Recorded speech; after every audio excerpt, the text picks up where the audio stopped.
Castle podcast. Okay, so you ever squeeze onto a packed elevator and suddenly you become really aware of your own breathing? Is it just me? Or does the air get 3 degrees weirder the second those doors close? Well, good news, you are definitely not alone. Today's deep dive is a hilarious one.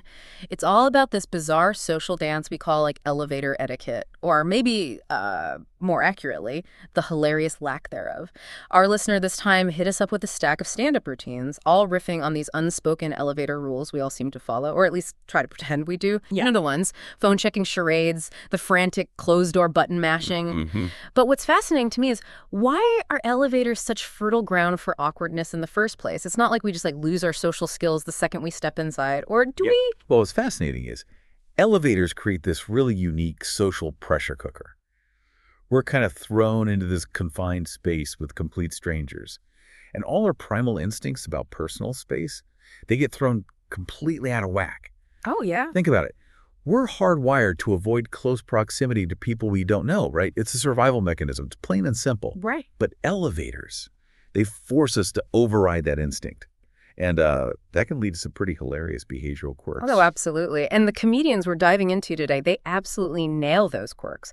One routine talks about how we become masters of avoiding eye contact in elevators. It's almost like a game of elevator chicken. And the second you make eye contact, bam! Everyone immediately averts their gaze like they've been caught stealing candy or something. Right. It's so true, though. Why do we do that? Well, it's a classic example of what we call civil inattention in sociology.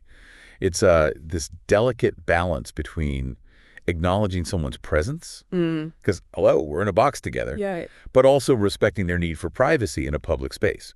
Which, okay, yeah, fair enough. But there's something about the intensity of an elevator that makes it extra, I don't know, potent. I'm not out here on the street corner, studiously avoiding eye contact with everyone I pass.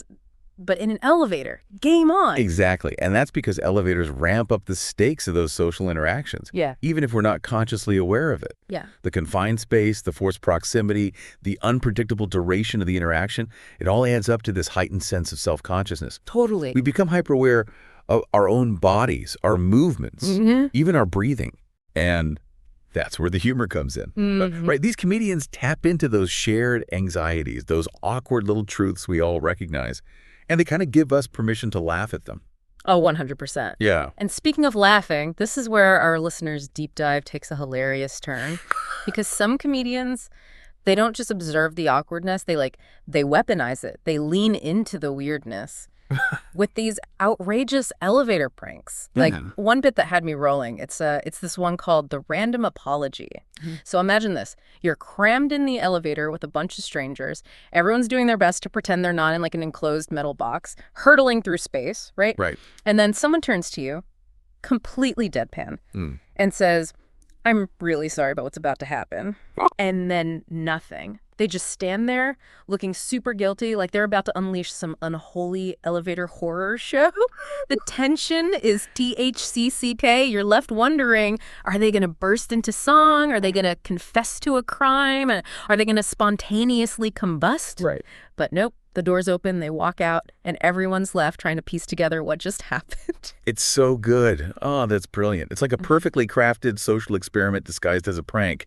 Like you said, it plays on our innate fear of the unknown, especially in a confined space where we feel like we have very limited control. Totally. And the comedian, they become this agent of chaos, subtly exploiting those anxieties for comedic effect. It's the unexpectedness, the subversion of our expectations. That's what makes it so funny. We're primed for one thing. A logical explanation, like a release of the tension.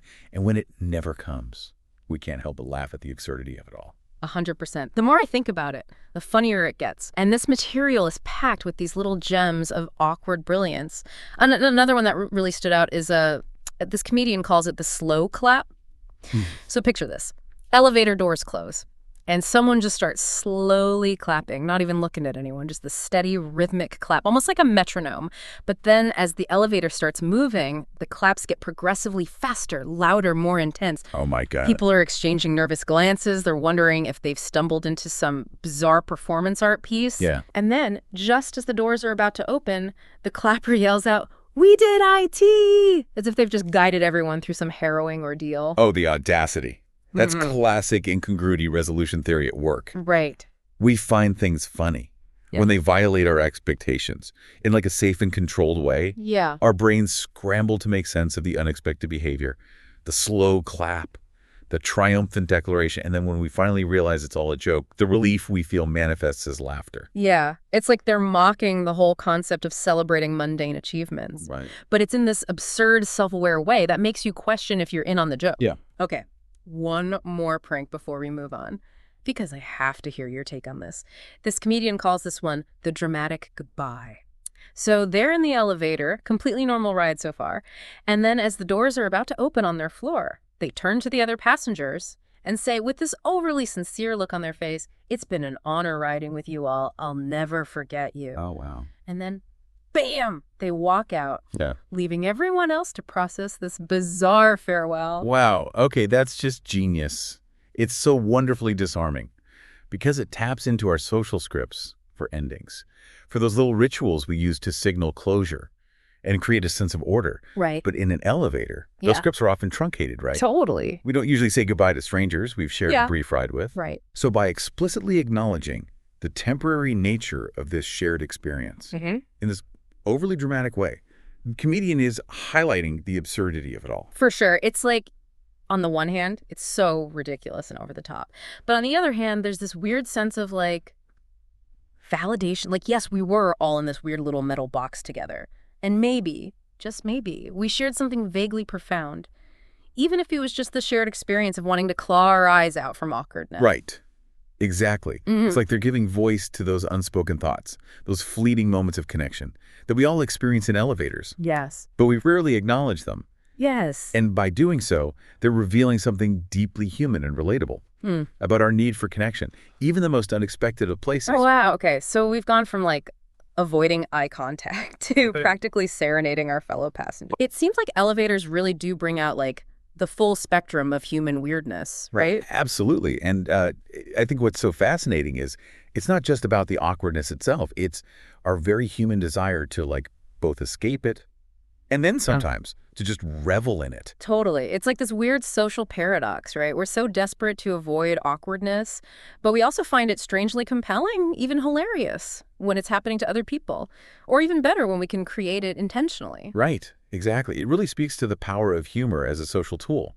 Think about it. Laughter is often our way of like diffusing tension, of bonding over these shared experiences, even of like asserting our own individuality in a crowded world. Yeah. And elevators, with all their unspoken rules and forced intimacy, they become this perfect microcosm for exploring those dynamics. 100%. So maybe instead of dreading that next elevator ride, maybe we should try leaning into the awkwardness a little bit. Not in a let's terrorize our fellow passengers kind of way, but in a, hey, we're all in this strange little box together. Let's just acknowledge the absurdity of it all kind of way. I love that. Yeah, maybe the key to making elevators less awkward is to stop pretending they're not awkward at all. Right. To embrace the shared humanity of it all, even if it's just with like a knowing glance or a well-timed chuckle. Exactly. And hey, if someone busts out into a slow clap or delivers a heartfelt goodbye speech, well, at least you'll have a good story for your next deep dive request. That's right.